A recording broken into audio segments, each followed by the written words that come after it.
आपके साथ अंजना और आप देख रहे हैं नेशन न्यूज नेटवर्क। आइए नजर डालते हैं आज की खास खबर पर। हिंदुओं पर हिंसा के बाद भारत में जताया ऐतराज तो हरकत में आया बांग्लादेश। इस्कॉन पर बैन को लेकर क्या बोली यूनुस सरकार। बांग्लादेश में हिंदुओं पर अत्याचार की घटनाएं लगातार सामने आ रही हैं। पड़ोसी मुल्क में अल्पसंख्यकों के खिलाफ हिंसा की घटनाओं में इजाफा हो रहा है। हाल ही में हिंदू पुजारी चिन्मय कृष्णदास की गिरफ्तारी का विरोध कर रहे कई हिंदुओं पर हमला किया गया। हमले के बाद भारतीय विदेश मंत्रालय ने कड़ा ऐतराज जताया, जिसके बाद अब बांग्लादेश की सरकार हरकत में आ गई है। इस्कॉन पर नहीं लगेगा प्रतिबंध। चिन्मय की गिरफ्तारी के बाद इस्कॉन मंदिर पर बैन लगाने की मांग की जा रही थी। अब बांग्लादेश के मुख्य सलाहकार मोहम्मद यूनुस के प्रेस सचिव शफीकुल इस्लाम ने आश्वासन दिया है कि उनके देश में हिंदू पूरी तरह सुरक्षित हैं। उन्होंने ये भी कहा कि अंतर्राष्ट्रीय कृष्ण चेतना सोसाइटी इस्कॉन पर प्रतिबंध लगाने का कोई इरादा नहीं है। हिंदू समुदाय पूरी तरह सुरक्षित। हिंदू समुदाय पर बढ़ती हिंसा की घटनाओं पर शफीकुल ने आगे कहा कि यहाँ हर हिंदू सुरक्षित है।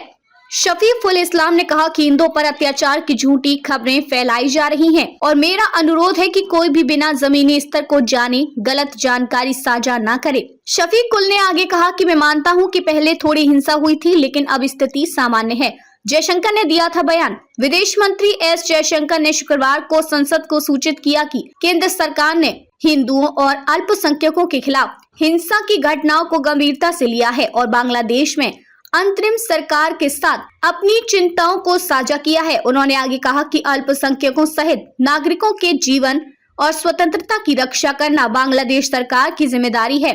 भारत सरकार रख रही नजर। बांग्लादेश में हिंदू समुदायों के खिलाफ हिंसा पर भाजपा सांसद अरुण कुमार सागर के सवाल का जवाब देते हुए जयशंकर ने लोकसभा में एक लिखित जवाब में कहा, सरकार ने अगस्त 2024 के महीने में बांग्लादेश में हिंदुओं और अन्य अल्पसंख्यकों, उनके घरों और व्यावसायिक प्रतिष्ठानों के खिलाफ हिंसा की घटनाओं और मंदिरों पर हमलों की कई रिपोर्ट देखी है। उन्होंने कहा कि सरकार ने इन घटनाओं को गंभीरता से लिया है और बांग्लादेश सरकार के साथ अपनी चिंताओं को साझा किया है। बांग्लादेश में हाल ही में दुर्गा पूजा उत्सव के दौरान मंदिरों और पूजा मंडपों पर हमलों की खबरें सामने आई हैं। विदेश मंत्री ने कहा कि हाल ही में दुर्गा पूजा उत्सव के दौरान मंदिरों और पूजा मंडपों पर हमलों की खबरें भी सामने आई। जयशंकर ने कहा कि ढाका में भारतीय उच्चायोग बांग्लादेश में अल्पसंख्यकों से संबंधित स्थिति पर बारीकी से नजर रख रहा है।